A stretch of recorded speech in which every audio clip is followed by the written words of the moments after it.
Salam sejahtera semua. Hari ini kita akan belajar tentang haba pembakaran. Kita tengok dulu pengenalan dia lah. Berdasarkan perbualan Rajah 3.12, pembakaran bahan api akan memberikan jumlah haba yang berbeza.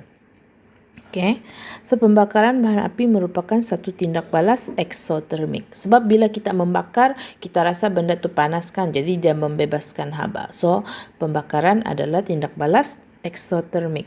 So soalan yang murid ni bagi, cikgu, mengapakah kayu api yang digunakan untuk memasak mengambil masa yang lebih lama daripada memasak dengan menggunakan dapur gas?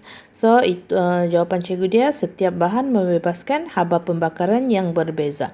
Contohnya kita bakar daun, kita bakar kayu, kita bakar kertas, semua membawa semua membebaskan jumlah haba yang berbeza sebab dia mempunyai nilai bahan api yang berbeza lah.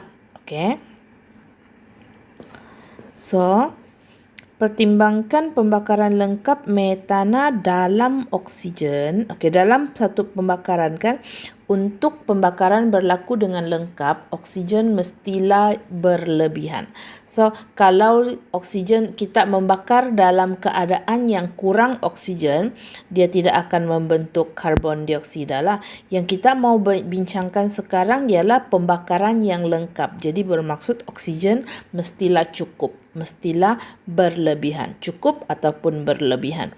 So persamaan termokimia itu menunjukkan apabila 1 mol metana terbakar dengan lengkap dalam oksigen, haba yang dibebaskan ialah 394 kilojoule.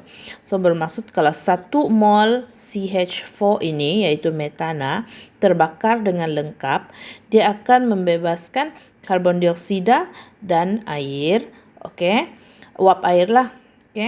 Dan setiap pembakaran 1 mol itu akan membebaskan 394 kilojoule per mol.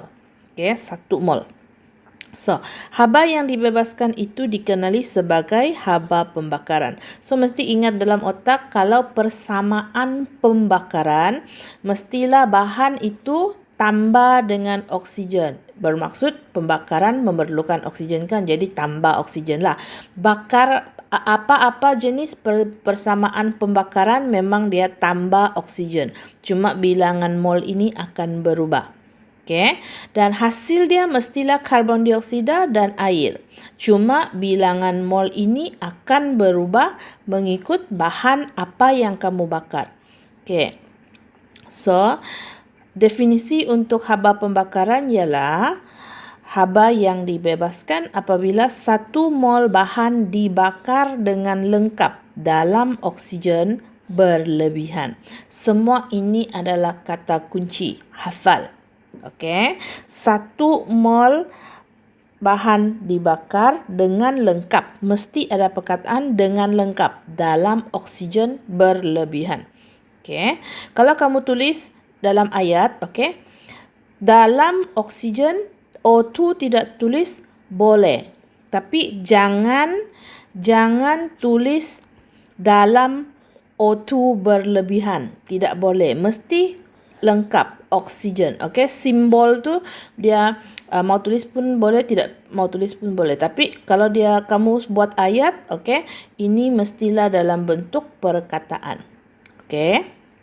So dia ada satu eksperimen yang penting di sini, menentukan haba pembakaran pelbagai jenis alkohol. Untuk kita punya silibus, kita bincangkan pembakaran alkana, alkina dan alkohol. Topik sebelum ni kita bincangkan pembakaran 3 jenis bahan tu kan. Jadi yang eksperimen ini pembakaran alkohol.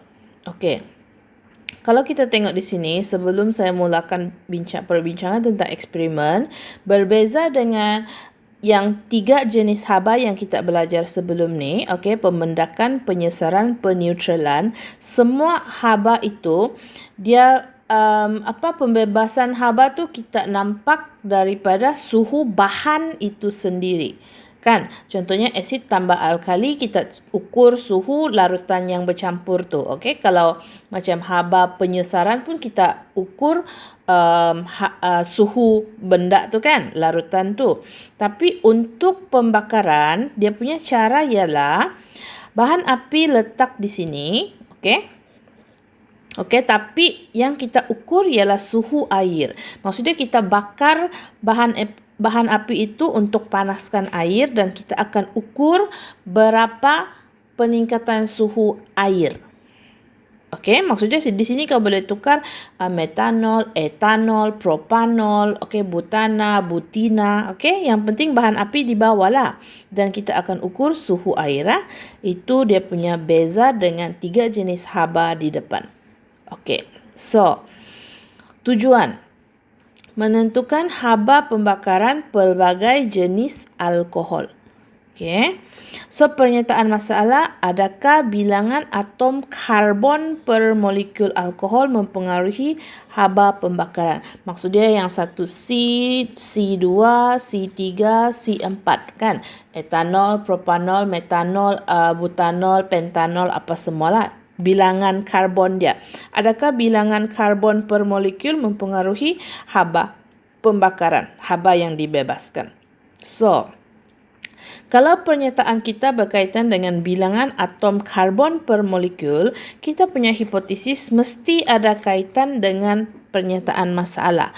Jangan pernyataan masalah kamu lain, hipotesis kamu lain. Jadi macam mana kamu buat eksperimen tu, okey? So hipotesis, semakin bertambah bilangan atom karbon per molekul alkohol, semakin tinggi haba pembakaran. Bermaksud kita punya jangkaan awal ialah semakin bertambah bilangan C ni, semakin banyak haba yang akan dibebaskan. Okay. So pemboleh ubah yang dimanipulasi ialah jenis alkohol lah. Kan? Sebab dia bilangan C ni mempengaruhi jenis alkohol. Okay. Pemboleh ubah bergerak balas ialah haba pembakaran. Pemboleh ubah dimalarkan. Maksudnya apa yang mesti dikasih sama? Isi padu air lah.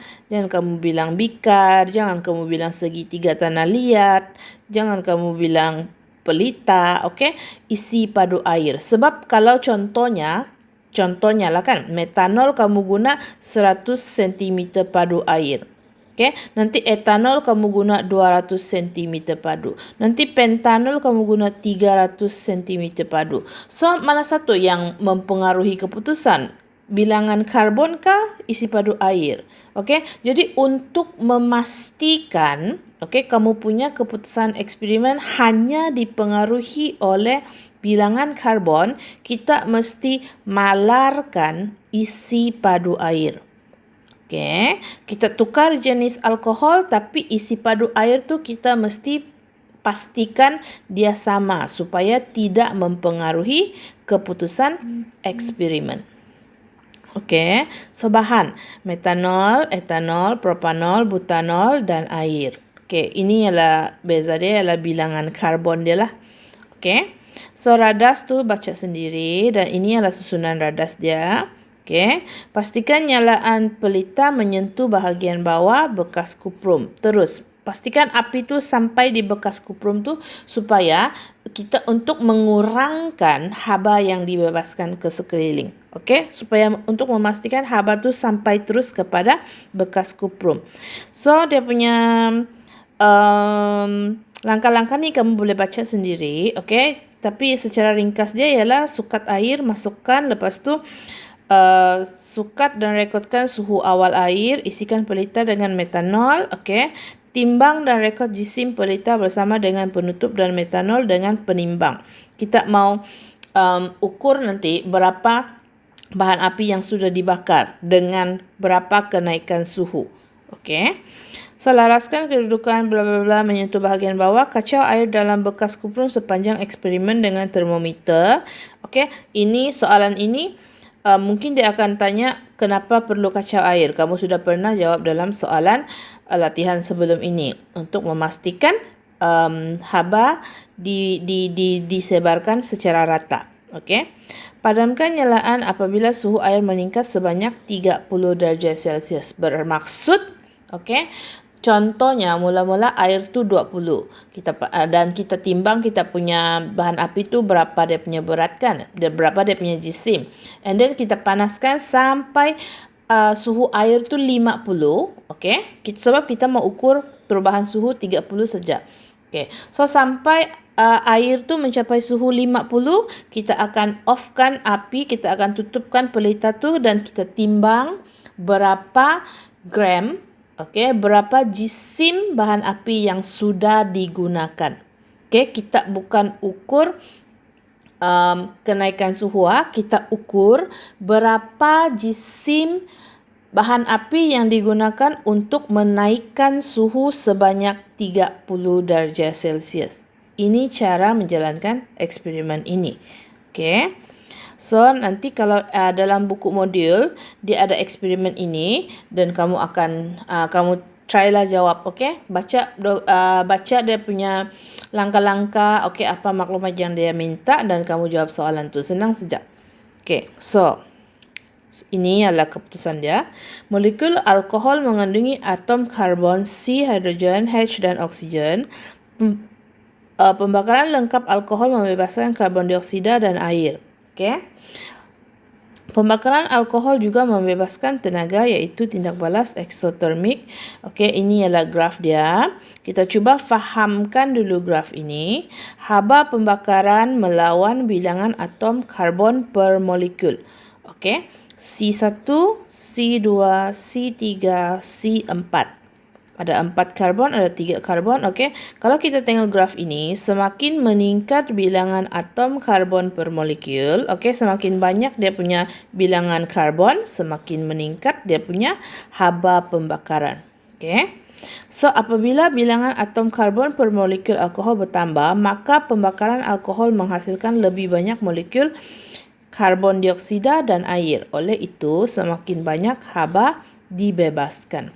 Okey, peningkatan nilai haba pembakaran antara ahli alkohol berurutan adalah sama, hampir sama. Hal ini kerana setiap ahli alkohol berbeza daripada ahli yang berikutnya dengan satu kumpulan CH2. Okey, bermaksud C1 dengan C2, contohnya. Kalau beza sini kan meningkat dia punya haba pembakaran, beza dia 5. Contoh. So, dengan C3, ini pun hampir beza 5 kilojoule. Dengan C4 pun hampir beza 5 kilojoule. Itu maksud dia poin yang kedua. Okey, sebab setiap satu kumpulan alkohol tu beza dia CH2 saja. Okey, bilangan karbon. Maksudnya C1 ni dengan C2 beza dia daripada jumlah bilangan atom ialah CH2. Beza 1 karbon dan 2 hidrogen. Okey. Oops. So, saya takut kamu sudah lupa macam mana seimbangkan, okey, macam mana buat persamaan pembakaran. Saya ambil satu contoh. Saya ambil satu contoh pembakaran propanol. Okey, propanol C3H7OH. Okey, kalau pembakaran mesti tambah O2. Okey, saya padam dulu yang atas ni. Okey.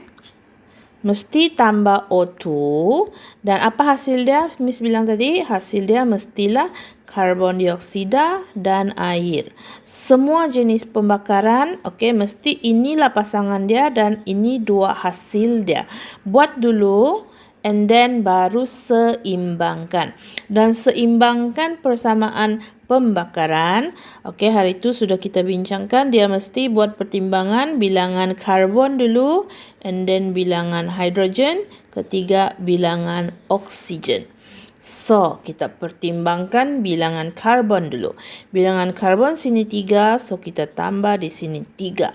Okay, and then kita pertimbangkan H kan. Okay, so H 7, 1, so sini ada 8. Okay, so kita tengok sini 2. Kan, 2 sahaja. So, macam mana menjadi 8? Sini tambah 4. Okay, and then saya padam. So, kita kira O ada berapa?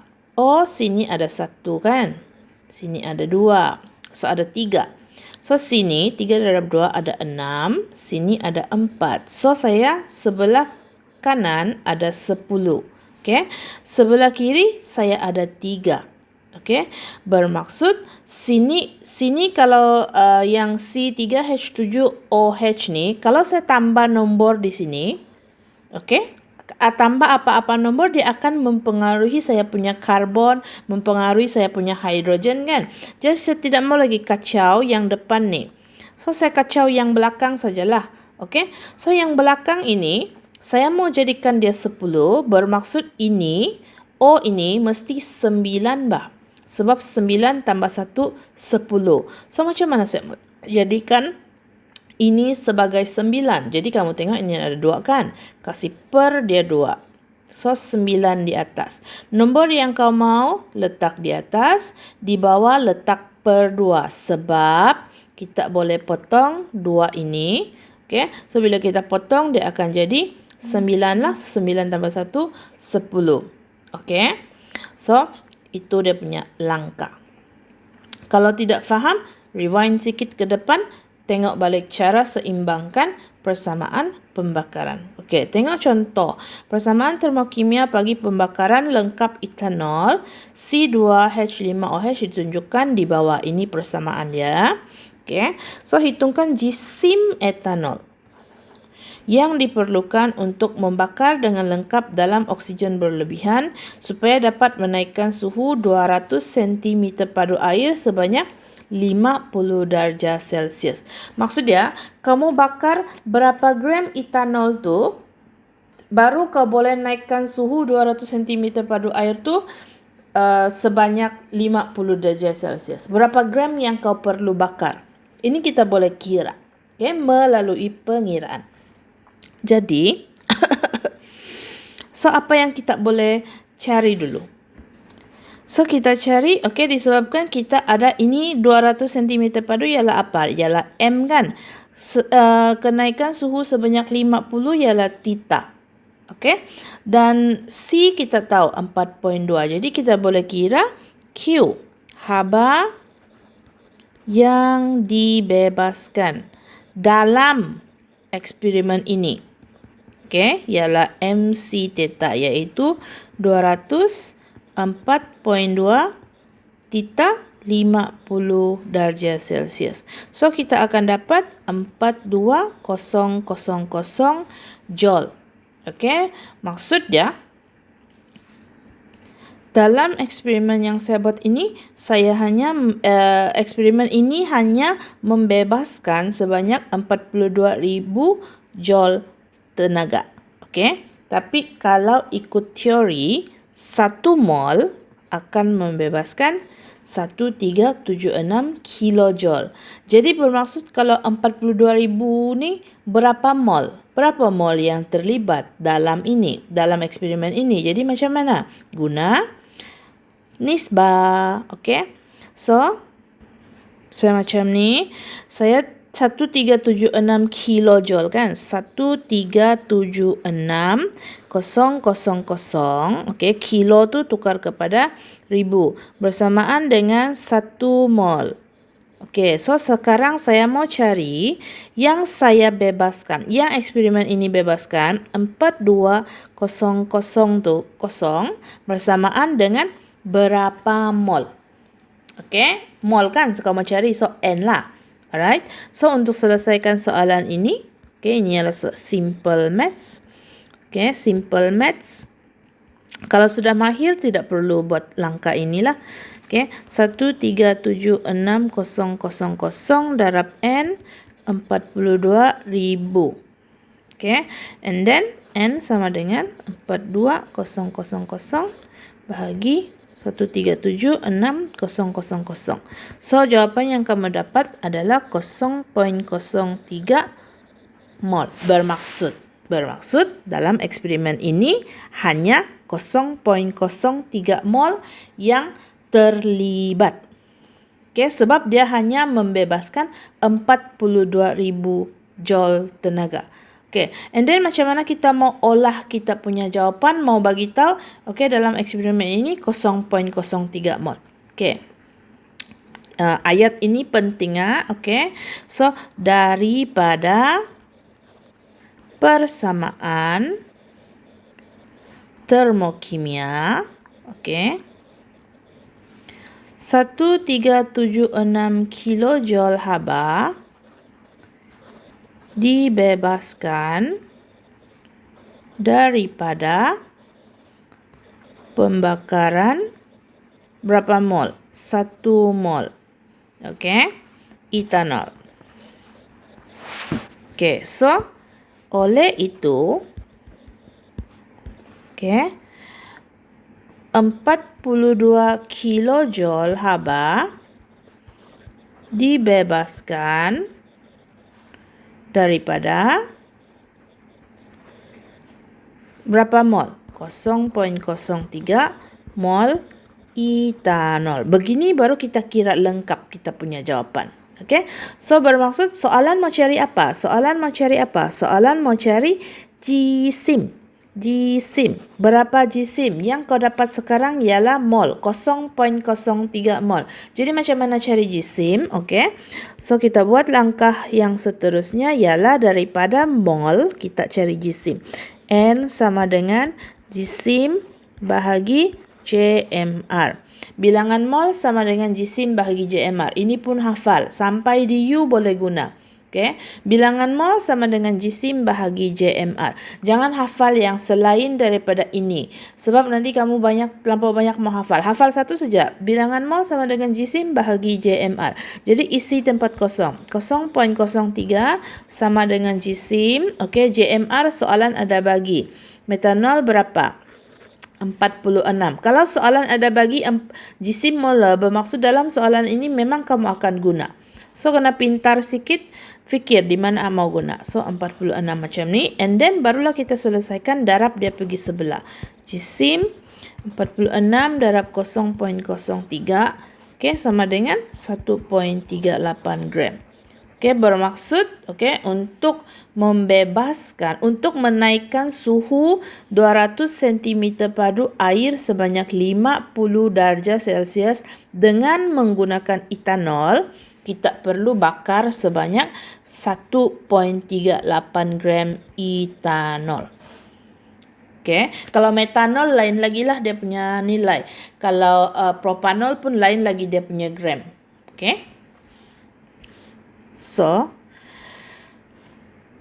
saya terus habiskan subtopik yang seterusnya. Aplikasi tindak balas eksotermik dan endotermik dalam kehidupan harian. Okay. So, ini kamu boleh baca sendiri. Okay. Baca sendiri sebab tidak perlukan penerangan. Cuma contoh aplikasi dalam kehidupan harian, hot can. Makanan atau minuman tersedia panas tanpa pemanasan dari luar. Okay. Tindak balas termit digunakan untuk kimpalan kereta api. Kimpalan tu welding. Okay. Pembakaran bahan api digunakan untuk memasak. Itu ialah eksotermik. Semua yang mengeluarkan haba itu ialah eksotermik. So contoh aplikasi tindak balas endotermik yang menyerap haba. Yang eksotermik ialah yang membebaskan haba. So, apa aplikasi yang menyerap haba dalam kehidupan harian? Pet gel, okay, meredakan demam, okay, cool fever yang kita tampal di dahi kalau kita demam panas kan. So dia untuk mengurangkan panas di bahagian dahi kita. So benda itu menyerap haba sebenarnya. Okay. Tin minuman sejuk kendiri. Minuman di dalam tin sejuk tanpa disimpan di dalam peti sejuk atau ais. Ini Miss belum pernah jumpa lagi. Okay. Serbat, lidah akan berasa sejuk apabila semasa memakan serbat. Okay, serbat is kind of dessert lah, macam ice cream. Okay. So, ini kamu boleh fikir perpeluhan menyebabkan badan berasa sejuk. Adakah perpeluhan tindak balas endo atau ekso? Terangkan sebab bagi jawapan anda. Ini cabarlah minda kamu sendiri. Okey. So, ini apakah nilai bahan api? Nilai bahan api. Bahan api ialah sebatian yang terbakar dalam udara untuk menghasilkan tenaga haba. Setiap bahan api mempunyai haba pembakaran yang berlainan. Nilai bahan api ialah kuantiti tenaga yang terbebas apabila 1 gram bahan api dibakar dengan lengkap dalam oksigen yang berlebihan. Apa-apa benda yang boleh terbakar kita boleh kira sebagai bahan api. Okey, so nilai bahan api tu ialah kalau kita bakar benda tu sebanyak 1 gram, dia boleh membebaskan berapa haba. Itu ialah nilai bahan api. Okey, so unit bagi nilai bahan api ialah kilojoule per gram. Sebab kita punya definisi ialah apabila 1 gram bahan api dibakar. Jadi unit kita ialah kilojoule per gram. So nilai bahan api dapat ditentukan dengan haba pembakaran bahan. Nilai bahan api sama dengan haba pembakaran bahagi dengan jisim molar. Senang sajalah. Okay. Contoh penghitungan dia, haba pembakaran oktana ialah negatif 500 kilojoule per mol. Okay, exothermic sebab dia bernilai negatif. Hitungkan nilai bahan api bagi oktana. Jadi kita mau kira nilai bahan api kan. Jadi kita perlukan haba pembakaran dan jisim molar. Haba pembakaran sudah dia bagi. Okay. Jisim molar dia akan bagi macam ni. Dan di sini ada rumus kan. Dia ada formula dia C8H18. Jadi kalaulah katakanlah kamu terlupa apa itu jisim molar, macam mana mau cari? Dia sudah bagi kamu ini, dia sudah bagi kamu ini pun kamu lupa. Hancurlah soalan ni. So, jisim molar ialah basic. Tolong jangan lupa. Okay. So jisim molar oktana ialah C8H18 kan. Jadi 8 darab 12 tambah 18 darab 1. So is 114. So pembakaran lengkap 114 gram oktana membebaskan 5,500 kilojoule haba. Maka pembakaran 1 gram ini guna nisbah pun boleh lah. Okay, kalau nisbah kita boleh faham sebagai 114 gram menghasilkan 5,500 kilojoule haba. So kita mau kira 1 gram bersamaan dengan berapa? Kita boleh guna nisbah ataupun terus guna rumus. Okay, haba pembakaran bahagi dengan jisim molar. Yang di bawah ni ialah jisim molar. Yang di atas ni ialah haba pembakaran. Okey, so hafal rumus ini sajalah. Okey ya. So kadang soalan dia mungkin boleh terbalik. Dia bagi kamu jisim molar, bagi kamu nilai bahan, minta kamu cari haba pembakaran. So it depends on the question. Okey. Maka nilai bahan api bagi oktana ialah 48.2 kilojoule per gram. Bermaksud kalau kamu bakar oktana 1 gram, setiap 1 gram dia akan menghasilkan 48.2 kilojoule tenaga haba. Okey. So ini adalah contoh nilai bahan api bagi jenis-jenis bahan yang selalu digunakan lah. Kalau kayu 20 kilojoule per gram, metana 27, arang 30 dan bla bla bla ke bawah. Pembakaran hidrogen menghasilkan sebanyak 143 kilojoule per 1 gram. Okey. So pemilihan bahan api yang kita guna setiap hari kita perlu fikir dari banyak jenis faktor. Okay, contohnya nilai bahan api. Okay, 1 gram boleh hasilkan berapa haba. Kita mestilah mau pilih yang sedikit sahaja jisim boleh hasilkan banyak haba. Okay, so kos bahan api. Okay, mahal ke tidak benda tu. Kesan bahan api terhadap alam sekitar. Kalau dia menghasilkan banyak jelaga, kita tidak mau gunalah. Okay, mudah didapati dan sumber bahan. Gunalah yang senang dicari, janganlah guna yang susah dicari. Okay. So oktana mempunyai nilai bahan api yang lebih tinggi berbanding metana. Okay. Namun pembakarannya akan menghasilkan lebih banyak jelaga sebab dia mempunyai peratus karbon yang lebih tinggi. Kalau oktana dia dia banyak karbon kan, jadi dia akan menghasilkan lebih banyak jelaga. Walaupun dia punya nilai bahan api lebih tinggi, tapi kita perlu pertimbangkan kalau dia menghasilkan banyak jelaga, bermaksud dia akan mencemarkan alam sekitar. So kita kena fikir dari banyak aspek lah bila kita membuat pemilihan bahan api. Okay. So sampai sini saja untuk bab termokimia. Lepas ni kita akan buat soalan latihan and then baru kita akan masuk ke bab 4 polimer lah. Okay. So, itu saja. Thank you. Bye-bye.